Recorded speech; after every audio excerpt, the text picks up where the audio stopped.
Caros amigos, eu, Maria, semeando amor, paz e alguns conhecimentos espirituais, estou aqui novamente para dar continuidade àquilo que nós estamos vendo ultimamente, né? A última vez, passamos sobre os planos da Terra, né? Os planos superiores, inferiores, superfície, o que acontece nesses lugares. Falamos sobre encarnação, o reencarne, que é a necessidade, né? E que essas vidas não são punições, e sim necessidades para a nossa própria evolução. Falei do desencarne, o que acontece, porque há necessidade de todos nós sabermos o que acontece e vermos que o que acontece depende de nós exclusivamente. E, continuando, eu vou falar esse assunto, ele é do livro do Allan Kardec, O Céu e o Inferno. Esse livro é muito bonito porque ele nos mostra realmente o porquê dessas vidas difíceis, desse vai e vem, e a pessoa continua do mesmo jeito, não evolui, e muitos, né, não sabem por que estão vivos, por que sofrem, e ele mostra muito bem, de uma maneira fácil. E não é só esse livro, Céu e Inferno, do Allan Kardec. Vocês que tiverem, como se diz, necessidade de ler esses livros, que toda pessoa que veio médium há necessidade de passar por esses estudos. Não precisa ir num centro ou num lugar onde ele vai trabalhar com a sua mediunidade, esperar a pessoa falar para ele. Ele já vai lendo, já sabe que tem mediunidade, já foi avisado.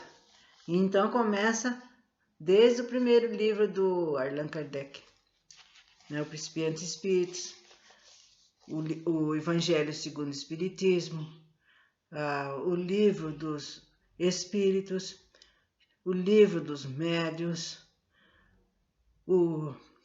Obras Póstumas, Céu e Inferno, a Gênese. Nossa, a Gênese então explica, né, desde o começo, né, o povoamento, o que aconteceu com o planeta, né, e conta muitas coisas, mostra muitas coisas.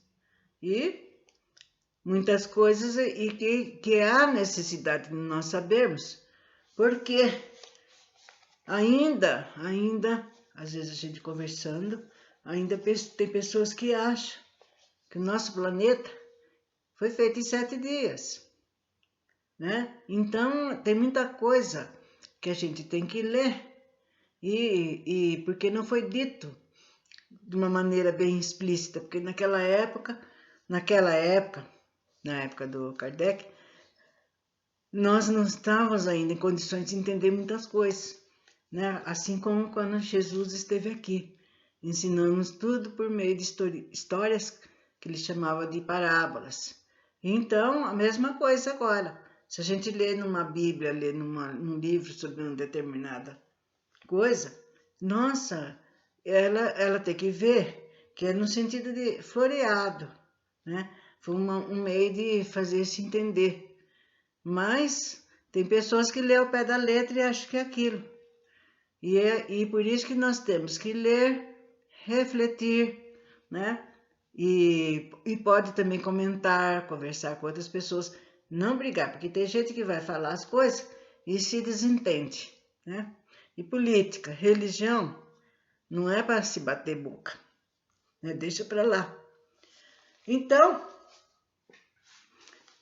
o que nós vamos ver hoje é sobre o porvir e o nada, que é desse livro, Céu e Inferno, de Allan Kardec. Então fica aí as ideias, principalmente porque existem muitas pessoas que não leem, depois não sabem o que está acontecendo, não sabem por que que ele está passando aquilo, porque a mediunidade não é nada fácil, gente. Aliás, ela não é um prêmio. Não é um prêmio, não é para... eu sou médium. E daí? Mal sabe ela que ela está pagando coisas erradíssimas que ela fez no passado. E que ela implorou para vir médium, para que de uma maneira mais rápida ela ajude as pessoas, porque a mediunidade nada mais é que uma caridade que aquela pessoa está fazendo em benefício de muitas pessoas. E muitas pessoas encarnadas e desencarnadas também. Então, por aí vocês vejam a necessidade que nós temos. Bom, vivemos, pensamos e operamos. Eis o que é positivo. Morremos. Eis o que não é certo. Mas para onde vamos ao deixar a Terra? Que seremos após a morte? Estaremos melhor ou pior? Existiremos ou não? Ser ou não ser é a alternativa. Para sempre ou nunca mais. Ou tudo ou nada. Viveremos eternamente e tudo se aniquilará de vez? É uma tese essa que se impõe. Todo homem experimenta a necessidade de viver, gozar, amar, ser feliz. Haverá alguma coisa mais desesperadora do que esse pensamento de destruição absoluta? Afeições caras, inteligência, progresso, sabor, laboriosamente adquiridos, tudo despedaçado, tudo perdido. É o que até agora muita gente pensava. Agora, se está me acompanhando há algum tempo, está vendo que realmente não existe essa morte. Que tudo continua do mesmo modo. Não é porque agora, por exemplo, se eu passar para aqui, para o outro lado, que eu vou virar um ser bom, cheio de luz. Eu vou passar do jeito que eu sou. Imperfeito como todos nós encarnados somos. Então, pela crença em um nada, o homem forçosamente encontra os seus pensamentos na vida presente. Logicamente, não se explicaria a preocupação pelo futuro, que não espera. A preocupação exclusiva com o presente conduz o homem, antes de mais nada, a pensar em si próprio. Gozemos enquanto aqui estamos, mas gozemos o mais possível, uma vez que tudo se acaba. Ou então, quando dizemos gozemos, não obstante tudo, cada um por si, a felicidade neste mundo é do mais astuto, que é o que a gente vê. Eu escuto, eu vejo, às vezes, principalmente jovem, cheio de vida. Vamos aproveitar. Sei lá eu se vou ficar velho, nem sei o que vai acontecer comigo. Então, como a morte acaba com tudo, vamos aproveitar enquanto é tempo, E por aí vai. Agora, vamos ver se essas pessoas e outras mais escutem e vejam que não é por aí, que a continha vem. E como vem no nosso bolso. Então, gozemos o quanto possível, eles dizem, o quanto der. Vamos para lá, olha lá, e começa a aprontar. começa a beber, começa a fumar, né? Não respeita as filhas dos outros, ou mesmo as meninas também têm a sua parte também. Não é porque menina é mulher que não faz nada, às vezes faz até pior do que um menino, que um rapaz. Então, gente, é nessas circunstâncias que o Espiritismo vem opor um dique à difusão da incredulidade, não somente pelo raciocínio e não somente pelas perspectivas dos perigos que ela acarreta, mas pelos fatos materiais, tornando-se visíveis e tangíveis a alma e a vida futura. O homem tem, pois, 3 alternativas: o nada, a absorção ou a individualidade da alma antes da morte e depois dela. Se a lógica nos conduz à individualidade da alma, também nos aponta outra consequência.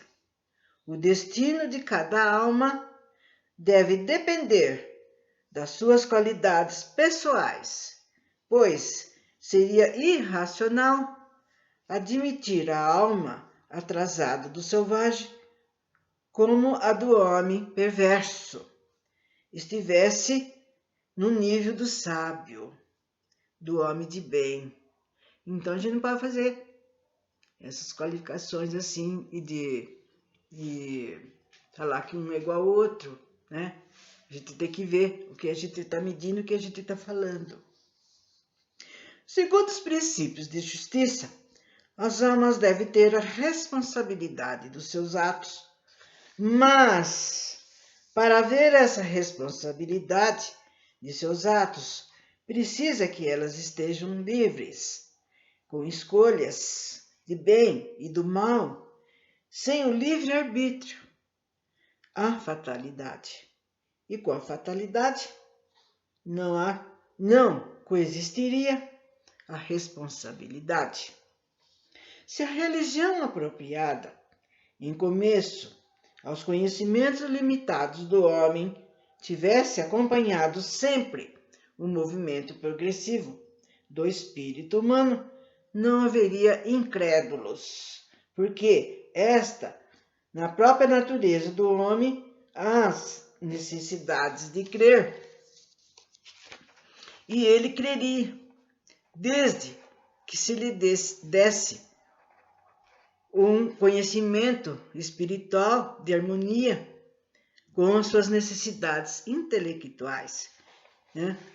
Então, está dizendo que desde a época dos selvagens, né? A gente lê sobre aquela época, né? Dos nossos... nós vivemos também naquela época, para falar a verdade, né? Todos nós passamos por isso, gente. Ninguém nasceu agora, nesse minuto, nem nesse instante, e nem vai sumir também. Então, nós temos que chegar num ponto de procurar acreditar e de procurar entender. E de também passar isso para os nossos filhos, para os nossos netos, para que eles não fiquem olhando para esse infinito, a fim de saber, mas quem sou eu? Por que eu estou aqui? Né?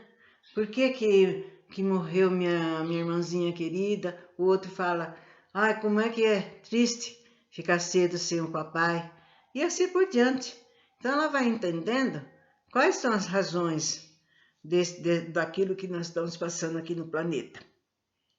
Bom, o homem quer saber de onde veio e para onde vai.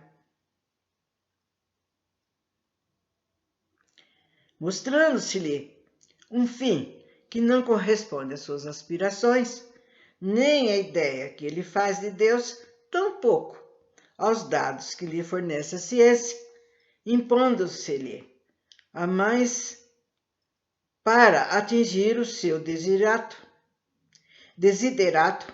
condições cuja utilidade na razão contesta ele e tudo rejeita.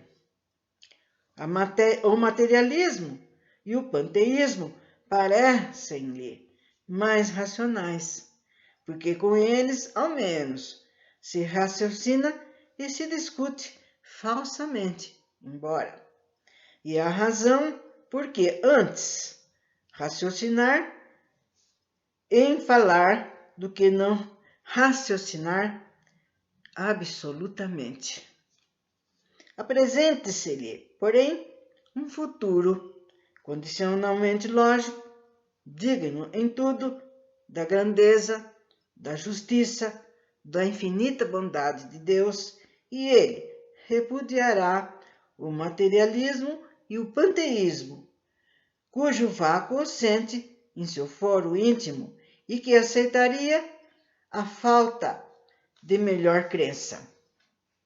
Então vocês veem, né, como está sendo batalhado, quanto tempo.